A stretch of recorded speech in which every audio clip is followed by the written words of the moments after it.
আসসালামু আলাইকুম রহমতুল্লাহ। আশা করছি সবাই অনেক ভালো আছেন। আমরা গতদিন এইচএসসি আইসিটি তৃতীয় অধ্যায়ের কিছু সংখ্যা পদ্ধতির সম্পর্কে জেনেছি, সংখ্যা পদ্ধতির রূপান্তর সম্পর্কে জেনেছি। আজকে আমরা পরবর্তী অংশে আলোচনা করব। গতদিন আমরা ডেসিমেল থেকে বাইনারি রূপান্তরের সময় আমরা দেখেছিলাম পূর্ণাংশকে ভাগ করতে হয় এবং ভগ্নাংশকে গুণ করতে হয়। শুধু এমনটা যে শুধু বাইনারির ক্ষেত্রে ঘটবে তার কিন্তু নয়, আমাদের অন্যান্য যে পদ্ধতি আছে ডেসিমেল থেকে অন্যান্য যে কোনো পদ্ধতিতে রূপান্তরের ক্ষেত্রে আমাদের একই ঘটনা ঘটবে। তো চলো এক্সাম্পলের মাধ্যমে দেখা যাক। তো চলো এই ডেসিমেল অঙ্কটিকে অক্টাল এবং হেক্সাডেসিমেলে আমরা রূপান্তর করি। তো তোমরা দেখতে পাচ্ছ যে এটারও দুইটি অংশ রয়েছে, একটি পূর্ণাংশ একটি ভগ্নাংশ। আমার মনে হয় আজকের রূপান্তরের পরে তোমাদের আর কোনো সমস্যা থাকবে না। পূর্ণাংশের রূপান্তর আমরা এখানে লিখে নিব আগে পূর্ণাংশের রূপান্তর, আর এইদিকে আমরা লিখে দিব ভগ্নাংশের রূপান্তর। যদি বা তোমরা চাইলে নিচে নিচেও লিখতে পারো ভগ্নাংশের রূপান্তর।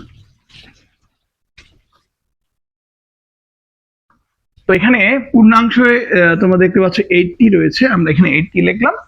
এবারে আমি কোন পদ্ধতিতে রূপান্তর করব বলো দেখি? অক্টালে রূপান্তর করব। তাহলে অক্টালের বেস কত? অক্টালের বেস তো 8, আমরা গতদিন জেনেছিলাম। তাহলে আমরা 8 দিয়ে এটাকে ভাগ করব।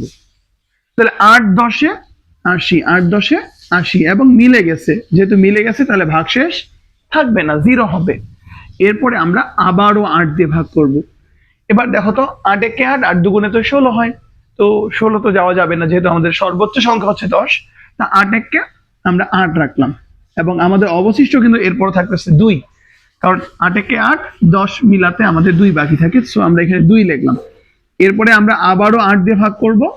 তো এখানে কিন্তু আর ভাগ করা যাচ্ছে না। আমি গতদিন বলছিলাম যখন তুমি দেখবা যে এমন একটা সিচুয়েশন ক্রিয়েট হয়ে গেছে যে তুমি আর ভাগ করতে পারছো না, তখন তুমি কি করবা? শূন্য দিবা।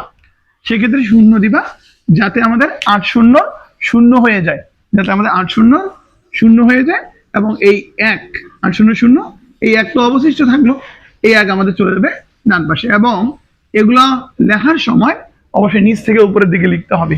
নিচে লিখবা MSD, উপরে লিখবা LSD। এখন তুমি বলতে পারো স্যার গতদিন তো আমরা MSB LSB লিখেছি, আজকে কেন স্যার আমরা MSD আর LSD লিখবো? কারণ হচ্ছে MSD মানে হচ্ছে most significant digit, list significant digit মানে হচ্ছে LSD। তো গতদিন আমাদের বাইনারিতে রূপান্তর করেছিলাম, যার কারণে আমরা MSB এবং LSB লিখেছি। MSB LSB এর মানে হচ্ছে মোস্ট সিগনিফিকেন্ট বিট, আর বিট কিন্তু শুধুমাত্র বাইনারির জন্য আসে। আর আজকে আমরা বাইনারি করতেছি না, আমরা আজকে অন্য পদ্ধতি করতেছি, তাই আমরা MSD এবং LSD ব্যবহার করেছি। আশা করতেছি তোমরা বুঝতে পারছো। তাহলে ফাইনালি এটার অ্যান্সার কি দাঁড়ালো? অ্যান্সার দাঁড়ালো হচ্ছে 1 2 এবং 0। এটাই হচ্ছে আমাদের কাঙ্ক্ষিত অক্টাল। তো এটা কাঙ্ক্ষিত অক্টাল না, এটা পূর্ণাংশের অক্টাল। এবার আমরা ভগ্নাংশের অক্টালটা বের করব। আমাদের এখানে 0.75 রয়েছে ভগ্নাংশের ক্ষেত্রে। আমরা এটাকে 8 দিয়ে গুণ করব। 8 দিয়ে গুণ করলে কি হয় দেখি এখানে কি হয়। 5 8 40 শূন্য, হাতে হচ্ছে 4, 7 8 56, 56 4 হচ্ছে 60। আমরা এখানে 60 লিখলাম। তো যেহেতু 2 ঘর পর দশমিক, 2 ঘর পর দশমিক দিলাম, আমরা গত দিনের নিয়ম যে পূর্ণাংশকে আমরা কি করলাম, একটা লম্বা দাগ দিয়ে আলাদা করে দিলাম। তো দেখো আমাদের অ্যান্সার কিন্তু 0 0 প্রয়োজন ছিল, 0 0 চলে আসছে। এখন তোমরা মনে মনে ভাবতেছো যদি এখানে কখনো 0 0 না আসে তখন আমরা কি করব? আমরা একবার গুণ করে ট্রাই করব, 2 বার গুণ করে ট্রাই করব, 3 বার গুণ করে ট্রাই করব। যদি 0 আসে তো আলহামদুলিল্লাহ, যেখানে 0 আসবে সেখানেই শেষ। কিন্তু যদি 0 না আসে তাহলে তুমি সর্বোচ্চ 3 বার পর্যন্ত ট্রাই করবা, এরপরে আর তোমাকে ট্রাই করতে হবে না। বাকিগুলোকে তুমি ডট ডট হিসেবে চালাই দিবা। আমি পরে একটা এক্সাম্পল এটা দেখাই দিব। তো এখানে আমাদের একটাই যেহেতু সংখ্যা, এখানে আর তীর চিহ্ন তো দেওয়ার কোনো প্রয়োজনই নাই। তারপর আমরা তীর চিহ্ন দিয়ে রাখলাম, যেহেতু এটা পয়েন্টের সংখ্যা তাই আমি আগে একটা পয়েন্ট দিলাম। আর আমাদের অ্যান্সার আমরা শুধুমাত্র 6 পেয়েছি, এটাই হচ্ছে আমাদের অক্টাল। তো অতএব নির্ণেয় অক্টাল, বা তুমি শুধু ডাইরেক্ট লিখে দিতে পারো 120.6, এটাই হচ্ছে আমাদের কাঙ্ক্ষিত অক্টাল। তো এভাবে অক্টালে রূপান্তর করতে হয়। আশা করতেছি তোমরা বুঝছো। এবারে দেখতে পাচ্ছ আমি আরো একটা উদাহরণ নিয়েছি, যেখানে আমি 78.33 এই ডেসিমেল সংখ্যাটি নিয়েছি। এটাকে আমরা হেক্সাডেসিমেলে রূপান্তর করব। সেজন্য প্রথমে আমরা পূর্ণাংশের রূপান্তর এখানে 78 লিখবো এবং লেখার পরে এটাকে 16 দিয়ে ভাগ করব। তো 16 দিয়ে ভাগ করলে কি হয়? 4 16 64, 5 16 80। কিন্তু আমাদের 80 তো নাই, তাহলে আমরা 4 16 64 আমরা 4 লিখবো। এবার 64 থেকে 78 মিলাইতে কত হয়? 64 থেকে 78 মিলাইতে 14 হয়। কত হয়? 14। এই যে আমি এখানে 14 লিখলাম, কিন্তু হেক্সাডেসিমেলে কিন্তু 14 বলে কোনো সংখ্যা কিন্তু কোনো অঙ্ক কিন্তু নাই। তাহলে 14 এর পরিবর্তে আমরা হেক্সাডেসিমেলের যে ভ্যালুটা সেটা ব্যবহার করব। এবং তোমরা তো জানো 0 থেকে 9 পর্যন্ত হেক্সাডেসিমেলের যা আছে তাই হয়, কিন্তু 9 এর পরের যে সংখ্যাগুলো 15 পর্যন্ত সংখ্যাগুলো সেগুলোর জন্য আলাদা আলাদা কিছু নাম রয়েছে, ইংরেজি বর্ণমালার নাম রয়েছে। তোমরা গতদিন হয়তো বা সেকেন্ড ক্লাসটাতে দেখছো যে হেক্সাডেসিমেলে 0 থেকে 9 পর্যন্ত আসার পরে 10 10 বলতে আসলে বোঝাবে এ, 11 বলতে বোঝাবে বি, 12 বলতে বোঝাবে সি, 13 বলতে বোঝাবে ডি এবং 14 বলতে বোঝাবে ই, তাই না? আসো আমরা এখানে এর ব্র্যাকেটের মধ্যে ই লিখে দিই। এরপরে আমরা আবার 16 দিয়ে ভাগ করব এবং 16 দিয়ে ভাগ করে দেখা যাচ্ছে যে এটা ভাগ করা যাচ্ছে না, সো এখানে আমরা শূন্য দিব। আমি বলছিলাম যখন ভাগ করা যাবে না তখন শূন্য দিবা, তাহলে 16 শূন্য শূন্য হবে আর এটা অবশিষ্ট থাকবে, আর এটা চলে যাবে কোথায়? ডান দিকে চলে যাবে, এবং এটা আমরা ডান দিকে পাঠিয়ে দিলাম।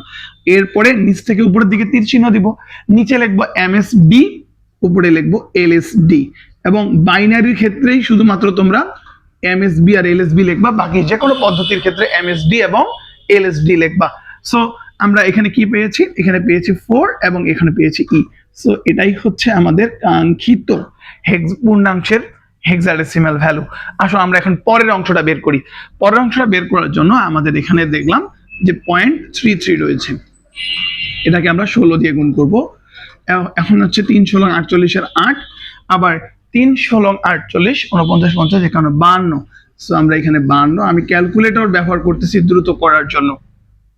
এবার আমরা পয়েন্টের পরে যে 28 এসেছে, 28 কে আমরা আবার 16 দিয়ে গুণ করব, 28 টাইমস 16, তাহলে এখানে আমাদের আসতেছে 448। আমরা এখানে লিখলাম 448, আমরা 2 ঘর পর আবার দশমিক দিয়ে দিব, আর এরপরে আমরা আবার 16 দিয়ে গুণ করব। আমরা কিন্তু দুইবার গুণ করেছি, এখনো কিন্তু 0 মিলাইতে পারি নাই, তাহলে আমাদের এখানে 0.48, আমরা এখানে শুধু 48 লিখব, যে 48 গুণন হচ্ছে 16, তাহলে এখানে আসছে 768। আমরা লিখলাম 768, দুই ঘর পর আমরা আবার দশমিক দিলাম। তো আমরা 3 বার গুণ করেছি, দেখো প্রথমবার, দ্বিতীয়বার, তৃতীয়বার গুণ করেছি, তারপরে কিন্তু আমরা 0 মিলাইতে পারি নাই। যেহেতু আমরা 0 মিলাইতে পারি নাই, আমি বলছিলাম তাহলে তোমাকে আর গুণ করতে হবে না। তাহলে তুমি এখন উপর থেকে নিচের দিকে একটা তীর চিহ্ন দাও, উপরে হচ্ছে এমএসডি, নিচে হচ্ছে এলএসডি। সো উপর থেকে নিচের দিকে আসবো, আমরা একটা পয়েন্ট দিলাম 5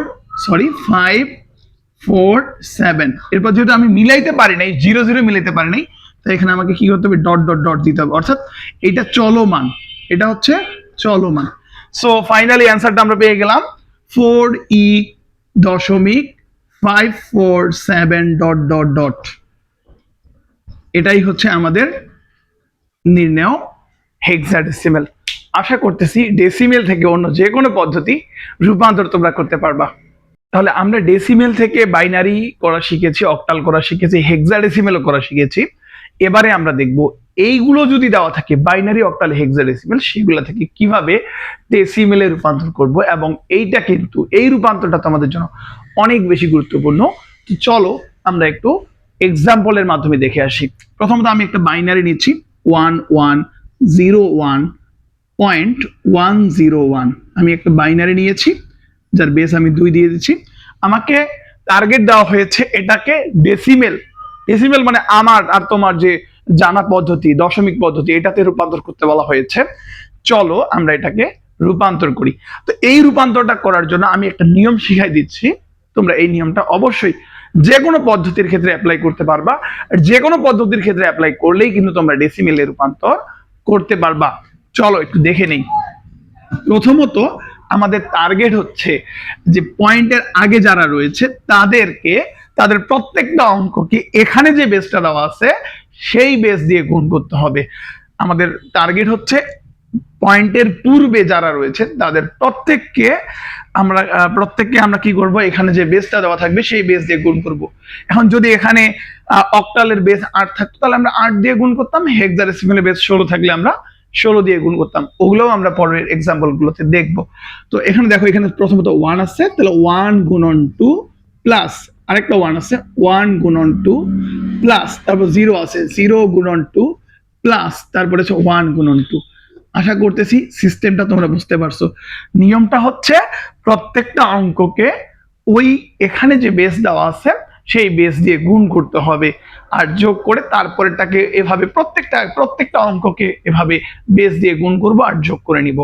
এরপরে পয়েন্টের আগের গুলা লেখা শেষ হয়ে গেলে আমরা এবার পাওয়ার দিব, সর্বনিম্ন পাওয়ার 0 থেকে শুরু করব, 0। তারপরে আমরা এই 2 এর উপর পাওয়ার দিব 1, এই 2 এর উপর পাওয়ার দিব 2, এই 2 এর উপর পাওয়ার দিব 3। আমাদের যদি এদিকে আরো বেস গুণ করা অবস্থায় থাকতো তাহলে আমি আরো পয়েন্ট গুলো দিয়ে দিতাম। তো এরপরে বেসের উপরে নাম্বার গুলো দিয়ে দিতাম। এরপরে আমাদের রয়েছে পয়েন্টের পরের গুলোকে এবার আমাদেরকে কি করতে হবে, একই সিস্টেমে আমাদেরকে যোগ এবং গুণ করতে হবে। আসলে আমরা যোগ করে নেই, পয়েন্টের পরে রয়েছে 1 গুণন 2 প্লাস 0 গুণন 2 প্লাস 1 গুণন 2। আমরা পয়েন্টের পরের গুলোকেও কি করছি, একইভাবে গুণ এবং যোগ করে নিয়েছি। তবে এবার যেহেতু পয়েন্টের পরে রয়েছে তাই তাদেরকে আমরা পাওয়ারে মাইনাস দিব। এখানে প্রথমটাকে আমরা দিব -1, তারপরে দিব -2, তারপর দিব -3। তাহলে বুঝতেই পারতেছো যে আমাদের যে ডেসিমেলের নাম্বারটা, ওটা লাস্ট নাম্বারটা হবে 0, এবং এটার পর আস্তে আস্তে বাম দিকে আসবো 1 2 3 4 এর উপর পাওয়ার বাড়তে থাকবে। এরপর ডেসিমেলের পর আমাদের পূর্ণ সংখ্যার পর যখন ভগ্নাংশে চলে যাওয়ার সময় আমরা পরের গুলোকে পাওয়ার গুলো মাইনাস দিয়ে দিব। এবারে আমরা একটু ক্যালকুলেশন করব। 2 এর উপর পাওয়ার 3 মানে হচ্ছে 8, 8 একে 8, প্লাস 2 এর উপর পাওয়ার 2 মানে 4, 4 একে 4, এরপরে হচ্ছে 0, তারপরে হচ্ছে এই যে 2 এর উপর পাওয়ার 0 তোমরা এসএসসি তে পড়েছিলা সূচক অধ্যায়টার মধ্যে, সূচক ও লগ এই অধ্যায়টার মধ্যে। তোমরা দেখেছো যে কোন সংখ্যার উপরে যদি পাওয়ার 0 হয় তাহলে তার একটা মান থাকে এবং সেই মানটা হচ্ছে 1। এবং তোমরা জানো এখানে কিছু ক্রাইটেরিয়া রয়েছে যদিও বা। এখানে মনে রাখবো যে 2 এর উপর পাওয়ার 0 বাদ দিয়ে যে কোনো সংখ্যার উপর পাওয়ার 0 থাকলে সেটার মান কি হয়, 1 হয়। যেহেতু এখানে 2 এর উপর পাওয়ার 0 তাহলে এটা হবে 1, আর এখানে সামনে একটা 1 গুণ রয়েছে, 1 আর 1 গুণ করলে হচ্ছে 1। এরপরে অংশটুকু খেয়াল করো। এরপর অংশ এই যে গুণের আগে যে অংশটুকু রয়েছে সেটা আমরা উপরে লিখবো, আর গুণের পরে যেটা রয়েছে এটা আমরা নিচে লিখবো। 2 এর উপর পাওয়ার 1 মানে হচ্ছে 2, যেহেতু ইনভার্স আছে, ইনভার্স মানে 1/3 আমরা নিচে লিখলাম, নিচে হচ্ছে 2 একে 2। এরপরে হচ্ছে আমাদের 0, তারপরে আমাদের কি হবে বলো দেখি, তারপরে হবে আমাদের গুণের আগে যেহেতু রয়েছে 1 তাই আমি এখানে 1 লিখলাম, আর গুণের পরে হচ্ছে 2 এর উপর পাওয়ার 3, 2 এর উপর পাওয়ার 3 মানে 8, সেই 8টাকে আমরা লিখবো নিচে। তো আশা করি তোমরা এটা বুঝতে পারছো। এরপরে 8 আর 4 12, 12 আর 1 13, আমরা এখানে 13 লিখলাম, প্লাস 1/2 মানে হচ্ছে 0.5, প্লাস 1/8 মানে হচ্ছে 0.125। তোমরা একটু ক্যালকুলেটর চাপে দেখবা আসলে কি আসে। ফাইনালি অ্যান্সার হচ্ছে 50 60 মানে 625, তাহলে 13.625। তো এটাই হচ্ছে আমাদের কাঙ্ক্ষিত দশমিক নাম্বার। আশা করতেছি তোমরা সবাই বুঝছো। এইভাবে বাইনারিকে আমরা ডেসিমেল বানাইতে পারছি, অক্টালকেও ডেসিমেল বানাবো। ছোট ছোট দুইটা উদাহরণ দিয়ে অক্টালকে ডেসিমেল এবং হেক্সাডেসিমেলকে ডেসিমেল করা শিখবো। তো এখন তোমরা দেখতে পাচ্ছ যে এখানে অক্টাল একটি নম্বর রয়েছে, অক্টাল নম্বরকে আমরা এবারে ডেসিমেলে রূপান্তর করব। তো প্রথমে আমরা কি করব, তোমাদের নিয়মটা একটু আগে শিখেছিলাম যে প্রথমে আমরা প্রত্যেকটা অঙ্ককে এখানে যে বেসটা রয়েছে সেই বেস দিয়ে আমরা গুণ করব।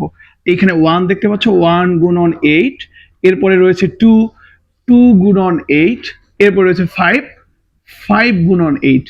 তো আমাদের পয়েন্ট পর্যন্ত আসার পরে এবার আমাদের কিন্তু পাওয়ার দিতে হবে, যে আমরা যে 8 গুলো গুণ করেছি, বেস গুলো গুণ করেছি, এবার আমরা কি করব, তাদের উপর পাওয়ার দিব।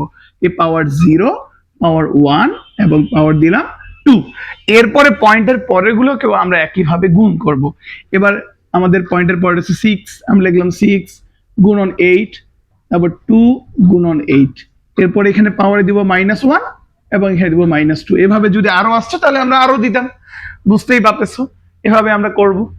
এখন আমরা এগুলোকে ক্যালকুলেশন করব।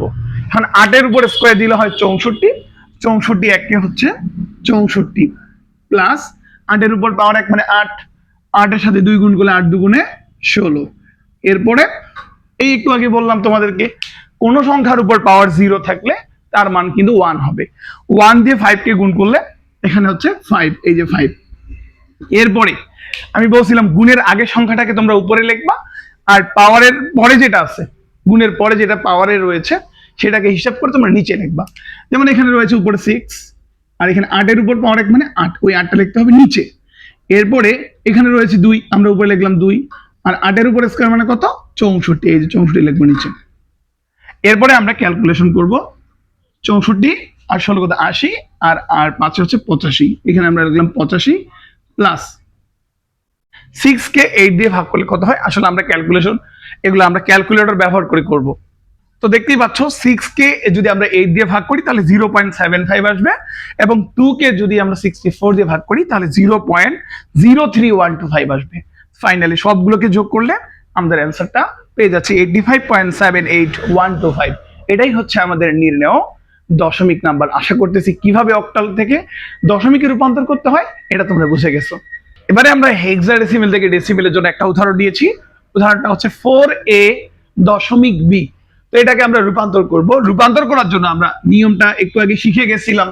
নিয়মটা হচ্ছে 4 কে কি করতে হবে, বেস 16 দিয়ে গুণ করতে হবে। তোমরা ইতিমধ্যে বুঝতেই পারতেছো 4 ইন্টু 16 প্লাস এ।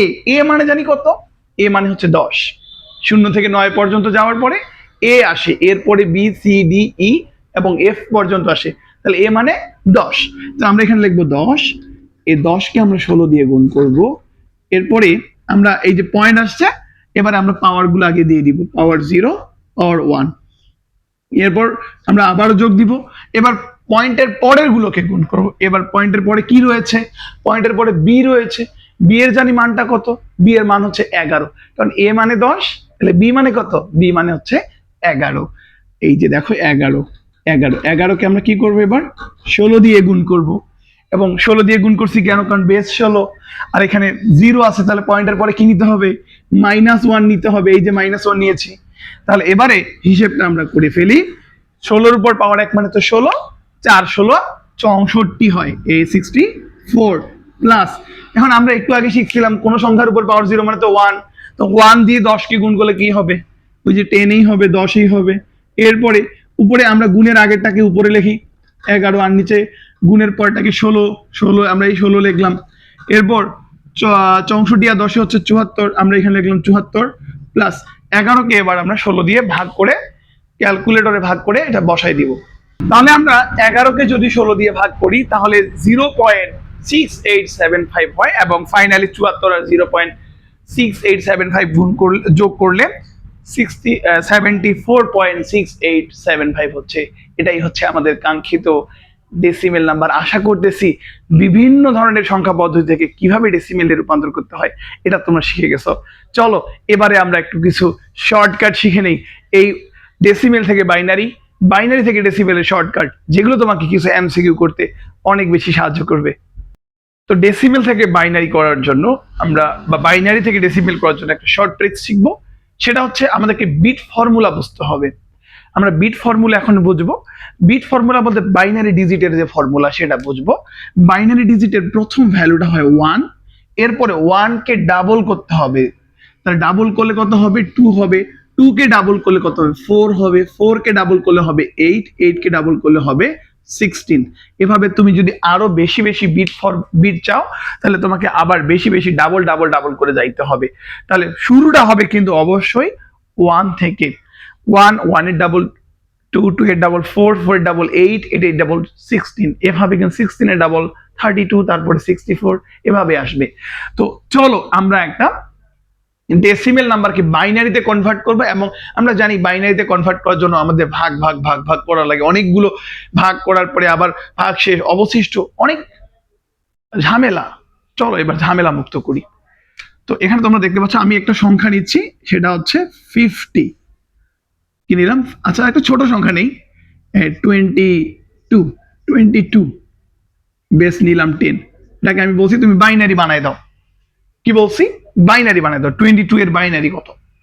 তো তুমি প্রথমে 22 এর বাইনারি করার জন্য সর্বপ্রথম যে ফর্মুলাটা ইউজ করবে, প্রথমে লিখবে 1, একটু উপরের দিকে লিখবে, এই মূল লাইনের উপরের দিকে। 1 এর ডাবল 2, 2 এর ডাবল 4, 4 এর ডাবল 8, 8 এর ডাবল 16, 16 ডাবল কিন্তু 32, 32 কিন্তু তুমি লিখবা না, কারণ এখানে যে সংখ্যাটা আছে এর বড় সংখ্যায় যাওয়া যাবে না। তাহলে আমরা 22 যেহেতু রয়েছে, কত কত যোগ করলে, এই সংখ্যাগুলোর কত কতকে যোগ করলে 22 হয়। আমাদের এখানে যে 22 রয়েছে, উপরের সংখ্যাগুলোকে যোগ করে 22 মিলাইতে হবে। তো প্রথমে আমরা 16 তো অবশ্যই নিতে পারতেছি, 16 নিলাম। 16-র সাথে 8, এরপর সংখ্যাটা যেহেতু 8 রয়েছে, এর সাথে 16 সাথে যদি আমরা 8 যোগ করি, 16 আর 8 কত হয়? 24 হয়। তো সেটা তো নেওয়া যাবে না, কারণ আমাদের আছেই 22। তাহলে 16 সাথে 8 নিতে পারতেছি না, 4 নিব। 16 আর 4 কত হয়? 20 হয়। এখন আমাদের 22 মিলাইতে আর কত লাগে? আর 2 লাগে, এবং 2 আছে আমাদের, তো 2ও নিয়ে নিলাম। যাদেরকে আমরা নিব তাদের এখানে আমরা 1 দিব, তাদের নিচে আমরা 1 দিব। এখন বলো তো যাদেরকে নেই তাদের এখানে কত দিব? 0 দিব। তাহলে 8 এর নিচে আমরা 0 দিলাম এবং 1 এর নিচে আমরা 0 দিলাম। সো আমাদের এটাই হচ্ছে ওই 22 এর বাইনারি। এবারে আসো আরেকটা এক্সাম্পল করি। একটা এক্সাম্পল আমরা 30 নিলাম, 30 নিলাম, 30 এর এখানে বেস দিলাম 10। আচ্ছা, এখন বলো তো কত কত নিলে আমাদের এখানে 30 হবে? আমরা প্রথমত নিলাম যে 16 তো নেওয়া যায়, অনায়াসে নেওয়া যায়, যেহেতু 30 আছে। 16 এরপর কত আছে? 8। 16 আর 8 কত হয়? 16 আর 8 24। আমাদের তো 30 মিলাইতে আরো সংখ্যা লাগে, তার মানে তো অবশ্যই নেওয়া যাবে। তাহলে 16 সাথে আমরা আরো 8 নিলাম। 16 আর 8 কত হইলো? 24। আমাদের আরো 6 বাকি আছে, তাহলে আমরা আবার 4ও নিলাম। তাহলে কত হইলো? 16 আর 8 24, 24 আর 4 28। এবার আমাদের আরো 2 লাগে, এই 2 আছে আমাদের, এই 2 নিয়ে নিলাম। 1 কি আমাদের প্রয়োজন আছে? 1 আমাদের প্রয়োজন নেই, তাই আমরা ওকে 0 দিব। এই যে ওকে 0 দিলাম। এটাই হচ্ছে 30 এর বাইনারি। আশা করতেছি তোমরা বুঝতে পারছো কিভাবে আমরা ডেসিমেল থেকে বাইনারি শর্টকাটে বের করব। তো এবারে আসো আমরা দেখব বাইনারি থেকে কিভাবে ডেসিমেল করব। আমরা একটা বাইনারি নিই, বাইনারিটা হচ্ছে 110011। এটা খুবই চমৎকার বাইনারি নিয়েছি। এই বাইনারিটার ডেসিমেল মান কত আমরা জানি না, এখন আমরা বের করার চেষ্টা করব। তো সর্বপ্রথম আমরা কি করব জানো?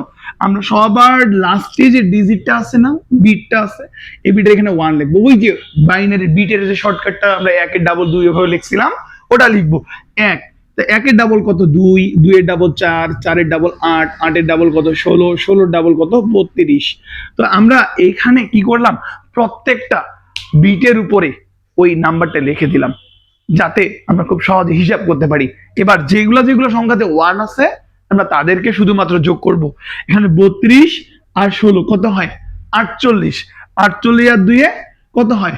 48 আর 2 50 হয়। 50 আর 1 কত হয়? 51। তাহলে এটা 51, এটাই অ্যান্সার, শেষ।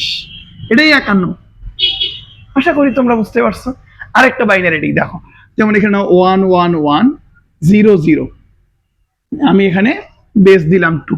তো বলো তো এটা কত হবে? তো এটা হবে কত? আমরা প্রথমে এখানে লিখবো 1, 1 এর ডাবল 2, 2 এর ডাবল 4, 4 এর ডাবল 8, 8 এর ডাবল 16। তো এখন আমরা কি করব? যেখানে যেখানে 1 আছে তাদেরকে আমরা যোগ করব। তাহলে এখানে 16 আছে, 16 আর 8 কত হয়? 16 আর 8 24, 24 আর এখানে 4 28। এগুলোতে 1 ছিল, শুধু এদেরকেই যোগ করছি। যাদের এখানে 1 নেই তাদেরকে যোগ করব না। 16 আর 8 24, 24 আর 4 28। এটা অ্যান্সার 28। সেই এটাই অ্যান্সার, এটাই অ্যান্সার। আশা করি তোমরা বুঝতে পারছো।